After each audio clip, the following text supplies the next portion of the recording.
మరి అలాగే కొన్ని స్వేచ్ఛా హక్కుల్లో కూడా పత్రికా స్వేచ్ఛ హక్కు మన ప్రత్యేకంగా ఉంది మనకి. మరి పాత్రికేయులు సమాజ అభివృద్ధికి ప్రగతికి మార్గదర్శకాలు.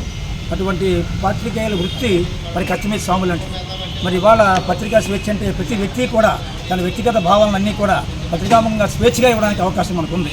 అటువంటి పత్రికా దినోత్సవాన్ని ప్రత్యేక దినోత్సవంగా మరి యుఎన్ఓ ఈ కార్యక్రమాన్ని ఏర్పాటు చేయడం జరిగింది. మరి ముఖ్యంగా సమాజంలో పాత్రికేయుల పాత్ర చాలా కీలకమైంది. అటువంటి పాత్రికేయులకు సంబంధించిన విషయాల్లో పత్రికా స్వేచ్ఛ అందరికీ ఉండడం అనేది భారత రాజ్యాంగం కల్పించిన హక్కుగా మనం భావిస్తూ మరి పాత్రికేయులు అందరూ గౌరవించాలని కోరుకుంటున్నాం. పత్రిక వ్యవహారం గురించి ప్రతి ఒక్కరు తెలిసిన విషయం.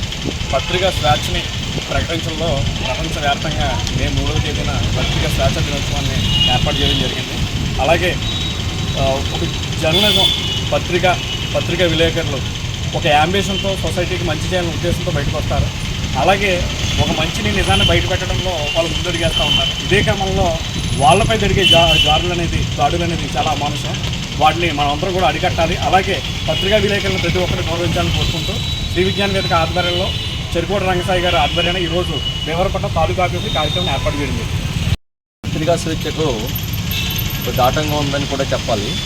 ఎందుకంటే ఒక విలేకరి కానివ్వండి, ఒక పత్రిక తన యొక్క భావాల్ని స్వేచ్ఛగా దాంట్లో ప్రకటించినప్పుడే, దాంట్లో ముద్రించినప్పుడే ఆ యొక్క పోస్టర్ యొక్క సాఫల్యం ఏర్పడుతుంది.